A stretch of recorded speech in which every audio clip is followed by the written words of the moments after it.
Hi there, this is AniBusiness with your friend Simeon. You're welcome back to my YouTube channel. Remember I told you after dropping video about landrace and large white, I said I was going to discuss about factors that affect our pig feed conversion rate.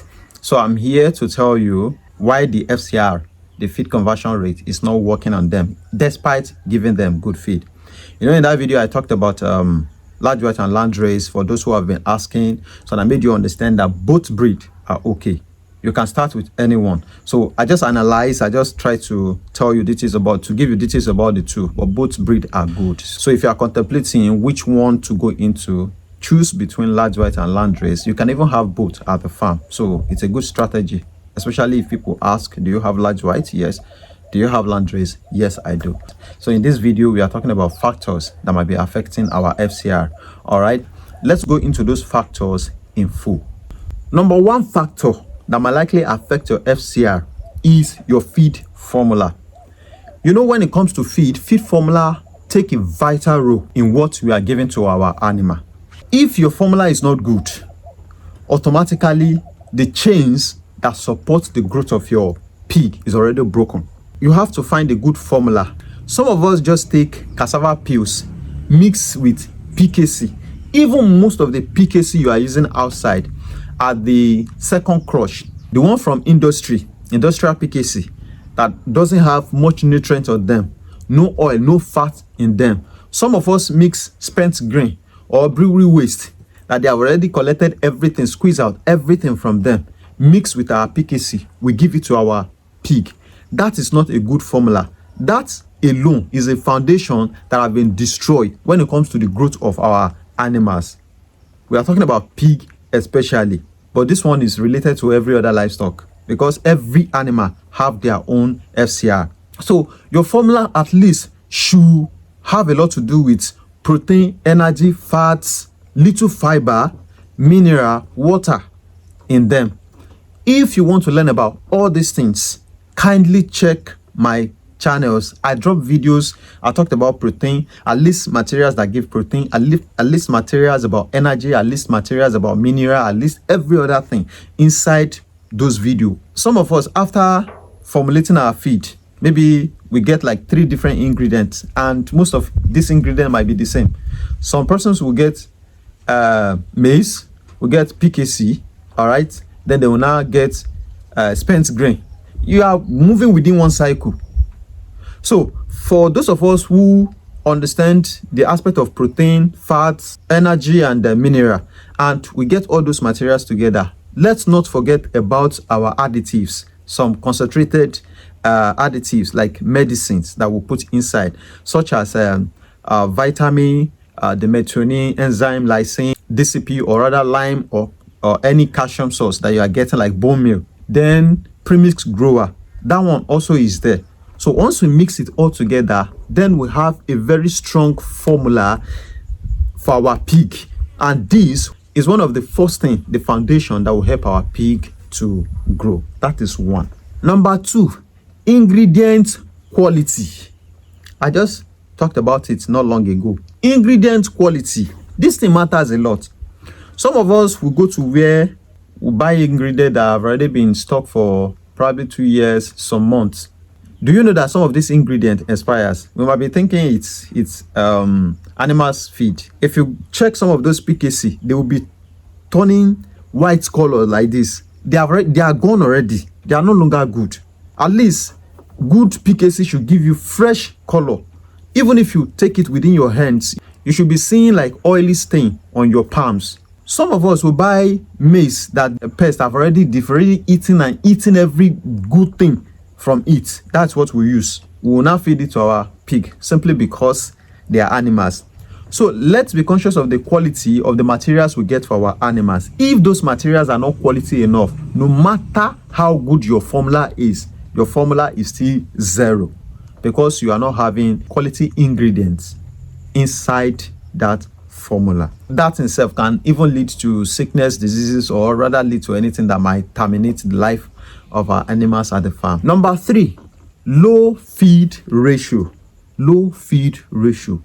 A lot of us will do scale feed for our animal, which is not bad. especially if you know how to gauge feed, to weigh feed for your animal. Like, okay, 3 kg should be enough for one, 2 kg should be enough for one. So it's a good thing. But in most cases, our animals doesn't have the mouth to say, I need more. That is why I always advise those who reach out to me. If I tell them, feed them until they are satisfied, they end up leaving. Like, I don't know what I'm saying. Yes, I get. Because I come to discover that when you tell people truth, it seems like you are not good at what you are doing, because that's not what they are expecting to hear from you. So some of them are expecting me to say, okay, give them 2 kg, give them 1 kg per day. And me, no. Feed them until they are satisfied. Give them, if they finish it, add more. At least the remnants of those feed, like little of those feed, should still remain for your pig to eat during the daytime. Like, you feed them in the morning, at least towards afternoon, they should have something remaining on the floor for them to eat in the afternoon. That means they eat more than enough, and the feed is enough for them. But a situation whereby you feed within 10 minutes and you come back and they've eaten the feed and they have licked the floor, that feed is not enough. And because you used to weigh feed for them, you feel like, oh, they have eaten, that's all. So it will affect the growth, the conversion rate of the feed you are giving them, no matter how good the formula is. So don't give low ratio to your pig again. Feed them until they are satisfied. If you want to know how to feed them, give them food first. You can scale it, especially if you want to be scaling. You can scale it, give them. If they finish it, scale it to again, give them. If they eat it, and they are satisfied, tomorrow or maybe the next day or next time you want to feed them, you can quickly think, okay, this is 2.5. So this rubber plus half of this rubber is what I used. So you can do that and feed them. That is just the perfect way of feeding your animal. If not, you may be causing problem, not to the pig, but to your business, because you are doing business. Number 4, genetic or pedigree. Genetic or pedigree matters a lot. I have told you in one of my videos, it might be old videos, I told you severally that the feed you are giving to your pig has a lot to do with the kind of breed. And the breed you have at the farm that you are feeding has a lot with the kind of feed you are giving them. And we are coming to those factors, the factor that will not make them to convert the feed you are giving them properly to something better, to grow, is what we are talking about. So we are talking about genetic here. So genetics has to do with the kind of breed, how pure, how good they are at the farm. The pedigree you are getting, either it is large white, large race, Duroc, Hampshire, Yorkshire, Camberwolf, or whichever one you have at the farm, large black, are they good one? Are they pure one? If they are not pure one and you are buying good feed, you are making good formula with quality ingredients for them, your pig will not grow. You are just wasting time because the conversion rate will be low. But if your pigs are good and the formula are good, it's just like 1 + 1 = 2. They will give you a result. But if both are against each other, they will repair. There's no how you are going to do it. +1 - 1, I think that should give you 0. So that is just how this thing work. Number 5, health status. Their health status matters a lot. How are you checking them? How healthy are they? Are they good looking? Are they healthy? Before you think of buying good feed or formulating good feed, are you sure your pig are okay? How often do you deworm them? How do they look like? Are they dried? Are they suffering from any sickness? So health status matters a lot. If they are sick and you are not aware, no matter how good your formula or good your feed or the quality of your feed is, such pig will not grow. They will end up not growing just because they have something eating them from within or from without. You understand? They have something disturbing them from inside or from outside. So you just have to take care of that first before you tackle the aspect of growth. If not, both of them will be tackling each other. So you feed, the sickness or rather the health problem will not allow the feed to sink in or rather to give you the result that you want. So that is that about that. Number 6, Management system. This thing is divided into two. How do you manage their feed? Also, how do you manage the animals? In terms of healthcare, also in terms of taking care of their houses, sweeping, cleaning, doing every other thing, making sure your pig are clean and neat, washing them, taking good care of them. Management in such aspects. Providing the necessary drugs for them at the time they are supposed to take it, deworming them properly. The management. Let's come to feed. How do you store the feed? Do you store it in a cool, dry place?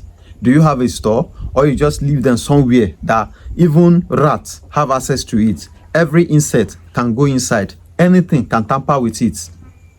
Or you leave it outside where the sun is sun drying it, taking all the necessary nutrients out of it.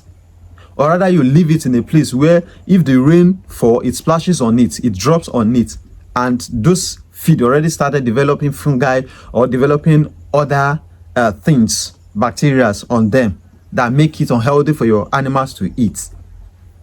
So you can imagine these two together.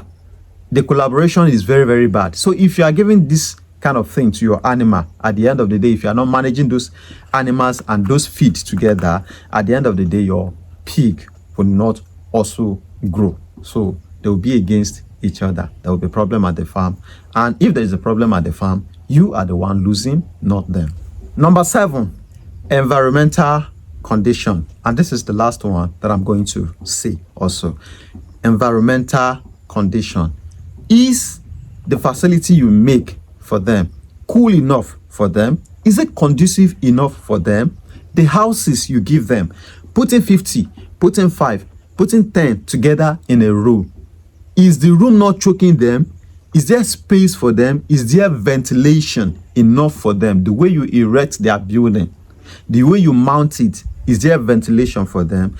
Environmental condition matters a lot. Is the building a little bit tall that the heat coming from the roof is not disturbing them, or is lower to the point that the heat coming is disturbing them? What kind of zinc roofing sheet did you use? Is it the one that can easily reflect heat once it is sunny, or it's the one that absorbs heat and keep it within itself without letting it to penetrate into their houses? How about water? Do you have available water for them to drink, to bath in, to wash, or to cool off?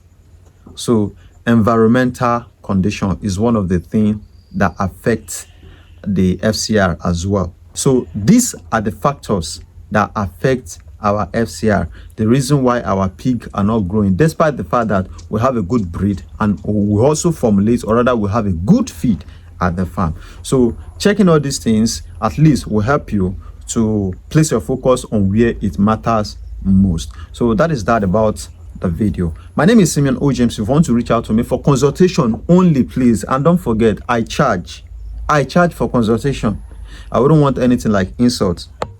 So you can reach out to me on WhatsApp only, please. I don't take calls like that, but if you text me on WhatsApp, I will surely reply you. So please kindly subscribe to my YouTube channel, like this video if you find it interesting.